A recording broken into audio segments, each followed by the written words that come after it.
Chapter 15. Hermetic Axioms. Quote, "The possession of knowledge, unless accompanied by a manifestation and expression in action, is like the hoarding of precious metals, a vain and foolish thing. Knowledge, like wealth, is intended for use. The law of use is universal, and they who violate it suffer by reason of their conflict with natural forces." Unquote. The Kybalion. The Hermetic teachings, while always having been kept securely locked up in the minds of the fortunate possessors thereof, for reasons which we have already stated, were never intended to be merely stored away and secreted. The law of use is dwelt upon in the teachings, as you may see by reference to the above quotation from the Kybalion, which states it forcibly. Knowledge without use and expression is a vain thing, bringing no good to its possessor or to the race. Beware of mental miserliness, and express into action that which you have learned. Study the axioms and aphorisms, but practice them also. We give below some of the more important Hermetic axioms from the Kybalion, with a few comments added to each. Make these your own, and practice and use them, for they are not really your own until you have used them. Quote, "To change your mood or mental state, change your vibration." Unquote. The Kybalion. One may change their mental vibrations by an effort of will in the direction of deliberately fixing the attention upon a more desirable state.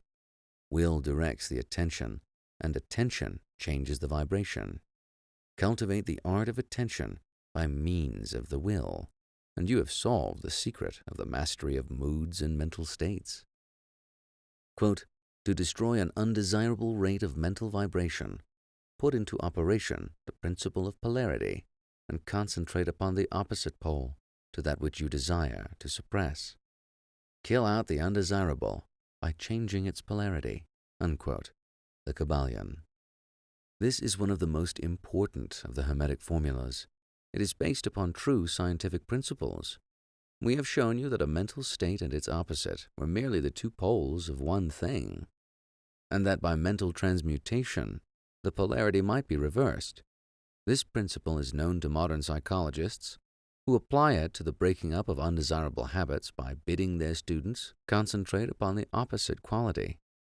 If you are possessed of fear, do not waste your time trying to kill out fear, but instead cultivate the quality of courage, and the fear will disappear.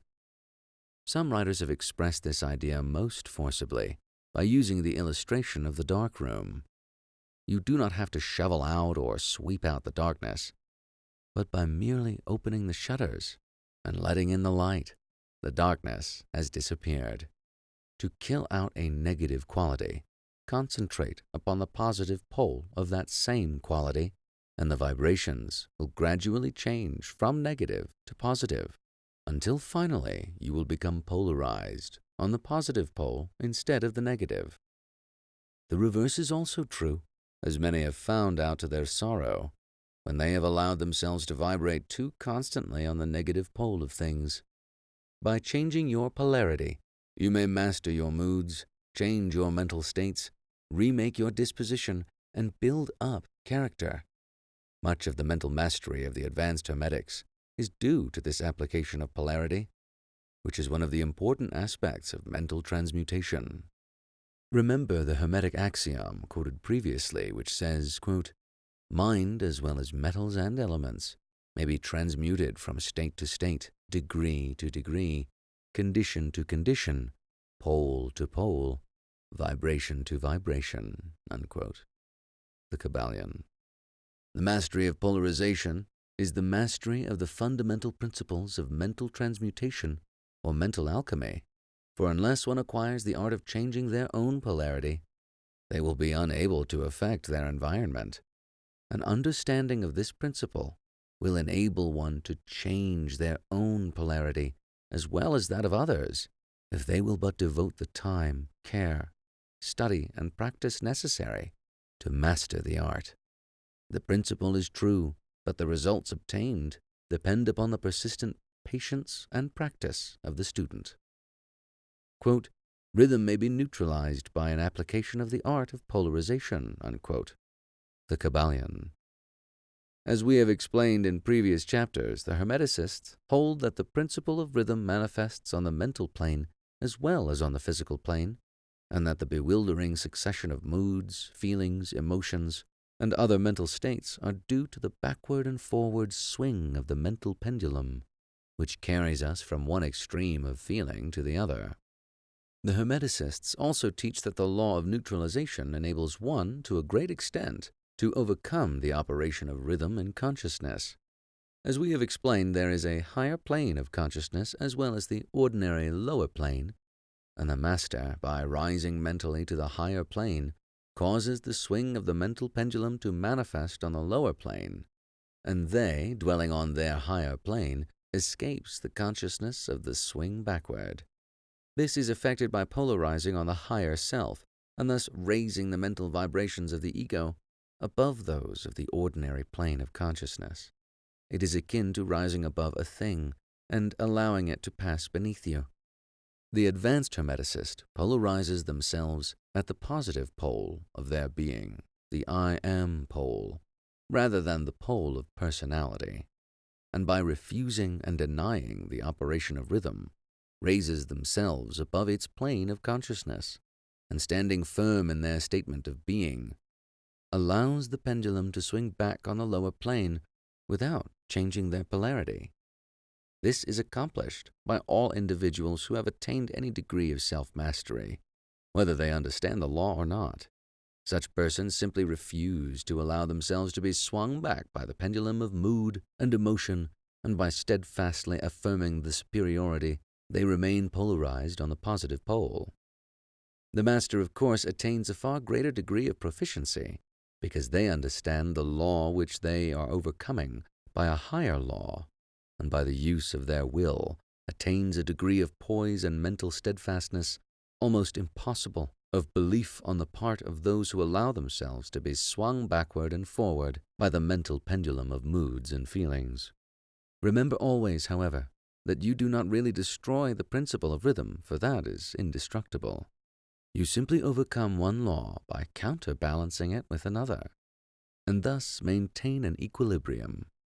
The laws of balance and counterbalance are in operation on the mental as well as on the physical planes, and an understanding of these laws enables one to seem to overthrow laws, whereas they are merely exerting a counterbalance. Quote, nothing escapes the principle of cause and effect, but there are many planes of causation, and one may use the laws of the higher to overcome the laws of the lower, unquote. The Kybalion. By an understanding of the practice of polarization, the Hermeticists rise to a higher plane of causation, and thus counterbalance the laws of the lower planes of causation.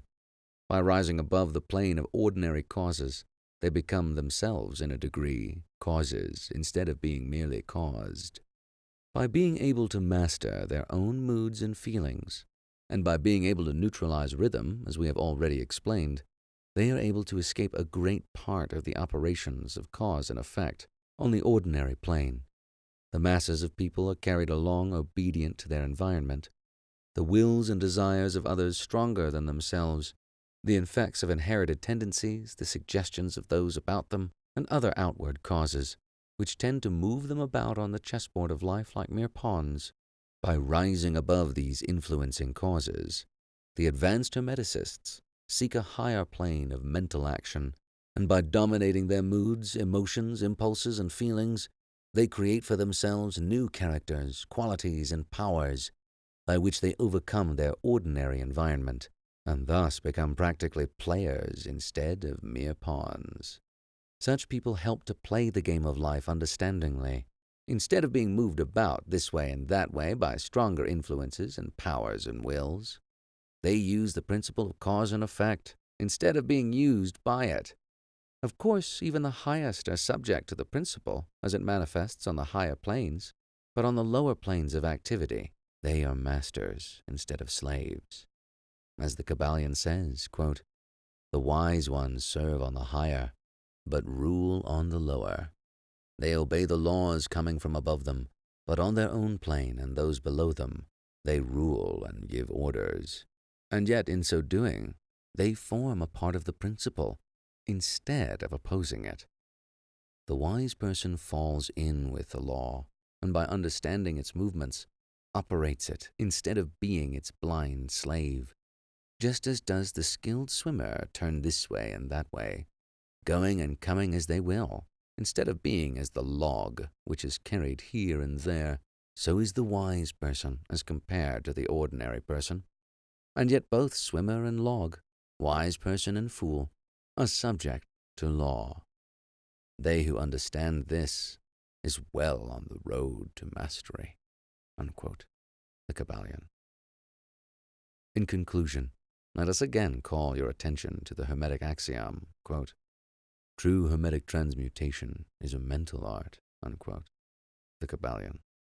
In the above axiom, the Hermeticists teach that the great work of influencing one's environment is accomplished by mental power. The universe being wholly mental, it follows that it may be ruled only by mentality, and in this truth is to be found an explanation of all the phenomena and manifestations of the various mental powers which are attracting so much attention and study in these earlier years of the 20th century. Back of and under the teachings of the various cults and schools remains ever constant the principle of the mental substance of the universe. If the universe be mental in its substantial nature, then it follows that mental transmutation must change the conditions and phenomena of the universe. If the universe is mental, then mind must be the highest power affecting its phenomena. If this be understood, then all the so-called miracles and wonder workings are seen plainly for what they are. The all is mind. The universe is mental. The Kybalion. Fini.